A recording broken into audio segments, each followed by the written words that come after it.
Bem, lição número 8, parte de quarta-feira, o enganoso caminho do pecado. Quando a pessoa pensa em fazer a vontade divina, isso não é uma tarefa muito fácil nem pessoal. É algo que vai precisar da ajuda divina, da ajuda do Espírito Santo. Porque nossa inclinação é sempre para o pecado, para o mal. Então tem que ter a pessoa do Espírito Santo nos ajudando a nos contermos, a termos assim autocontrole com respeito às tentações. Senão, padeceremos as consequências dos pecados.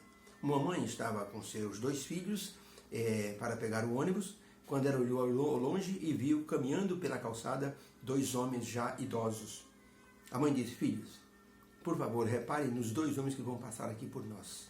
O primeiro homem passou, tinha o cabelo branquinho, alvo como a neve, mas tinha o porte ereto. Era uma pessoa que andava de forma elegante. Passou pela mãe dos 2 filhos e os cumprimentou e seguiu adiante. A mãe disse: filhos, esse homem, ele sempre foi um homem temente a Deus. Eu me lembro que quando ele era jovem, ele fazia muitas coisas erradas, mas depois ele se emendou, entrou na igreja, começou a servir a Deus e se tornou um homem de bem. Hoje é um juiz respeitável na cidade. Aquele outro homem que vem vindo lá, e os meninos olharam. O homem tinha o olhar trôpego, o andar trôpego, tinha o olhar fixo no horizonte, o rosto muito vermelho e com uma aparência assim muito mal cuidada. Quando passou por eles, a mãe disse: filho, esse moço, ele se envolveu com más companhias. Esse homem se envolveu, quando moço, com más companhias. Ele começou a ter vícios, começou a beber coisas erradas, se tornou alcoólatra. Hoje, ele depende do favor dos outros para se manter. Perceberam como 2 pessoas podem seguir caminhos diferentes, meus filhos?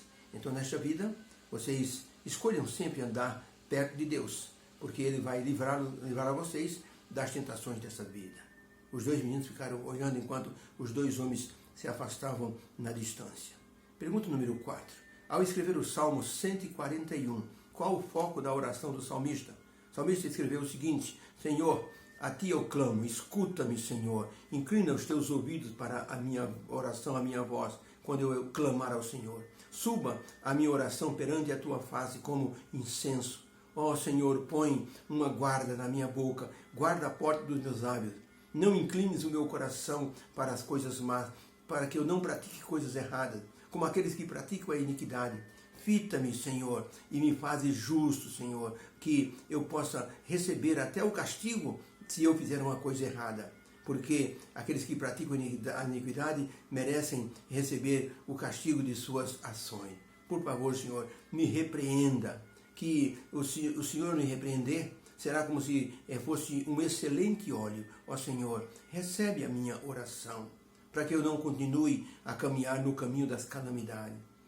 Por favor, Senhor, olhe para mim, porque os nossos ossos estão espalhados como se estivesse à beira da sepultura, como se alguém partisse lenha e deixasse caído. Eu me sinto como alguém desconjuntado.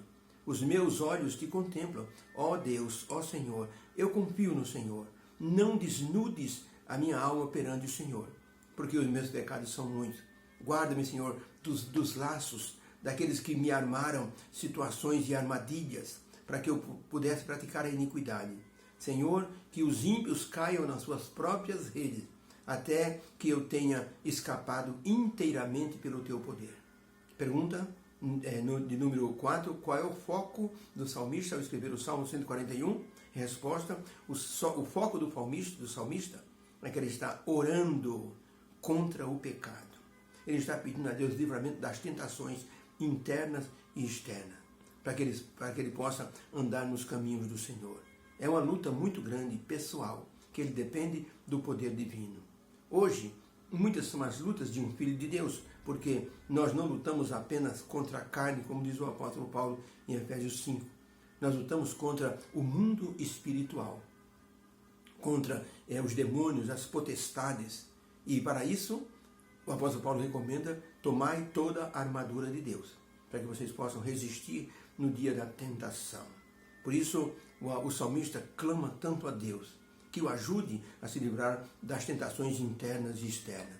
Ellen White, no livro Conselhos sobre Educação, na página 77, ela escreveu o seguinte: temos de guerrear contra as tentações de fora e de dentro. Precisamos alcançar a vitória sobre o eu, crucificar as afeições e os desejos pessoais. E nesta luta começa então a união da alma com Cristo. É uma grande verdade. Quando a pessoa se dispõe a lutar contra o pecado, vai depender de Jesus Cristo e tem que se unir a Ele. Pergunta número 5. Como a tentação é progressiva contra os que querem servir a Deus? Salmo 1, verso 1.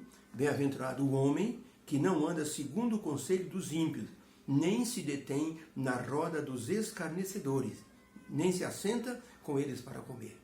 Salmo 141, verso 4. Ó Senhor Deus, me ajude para que eu não me incline para as coisas más, para que eu não pratique coisas erradas com aqueles que praticam a iniquidade e eu não coma das suas delícias. Então a pergunta é, como a tentação é progressiva contra os que querem servir a Deus? Em resposta, o salmista mostra que o coração é tentado de forma progressiva, pois a pessoa é tentada a apreciar o pecado, é tentada a se associar com os maus e a fazer aquilo que eles fazem também. Por isso, vencer a si mesmo é a maior batalha. Os gregos têm uma lenda onde um cão estava para beber água num lago. E toda vez que ele chegava perto do lago, ele se afastava rapidamente. E a sede aumentava. E ele tentava beber e ele via o reflexo de um outro cão ali espelhado na água. Ele pensava que era um outro cão, mas era a figura dele mesmo. Mas ele não sabia disso.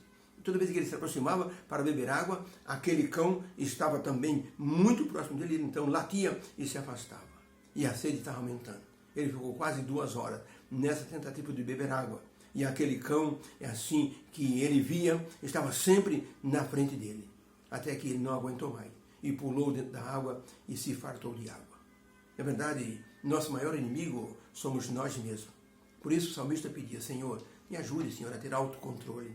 Que o Senhor coloque uma tranca na minha boca, para que eu não fale o que é errado. Que o Senhor me impeça de estar me associando com aqueles que praticam o mal.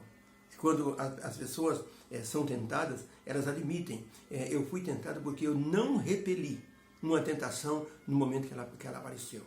E se eu não repeli a tentação, eu começo a considerar que talvez não seja tão ruim, e talvez seja possível fazer sem ter nenhuma consequência, e que talvez isso até me cause ou me traga prazer. E no final das contas, eu sou um ser humano, e fraqueza todo mundo tem. Então eu começo a me associar àqueles que fazem as coisas erradas, e quando eu percebo, eu já estou no meio deles, e talvez fazendo até pior do que ele. Por isso, o pecado tem que ser repelido de imediato. O salmista sabia disso, mas ele sabia que por si mesmo ele não tinha forças para isso. A pessoa, quando pratica o pecado e lutou contra ele, a pessoa se sente derrotada, e isso torna a pessoa depressiva. Não acredito, fiz isso de novo? Meu Deus, como é que eu vou fazer? Então a pessoa começa a achar que não merece mais a graça divina. E muitos se afastam porque se acham imperfeitos e incapazes de servir a Deus. É por isso que o Espírito Santo é o nosso grande ajudador. Jesus diz, eu vos mandarei o Consolador. Ele estará sempre convosco. Deus nos abençoe. Possamos aprender pela lição do salmista que o apego a Deus é a melhor arma contra as tentações. Obrigado, Senhor, pela lição de hoje. Cada um seja assim ajudado pelo teu poder. Possamos saber buscar o Senhor. Que o Espírito Santo trabalhe conosco a cada momento. Em nome de Jesus, amém. Fique com Deus. Beijo no coração. Uma feliz quarta-feira. Deus abençoe.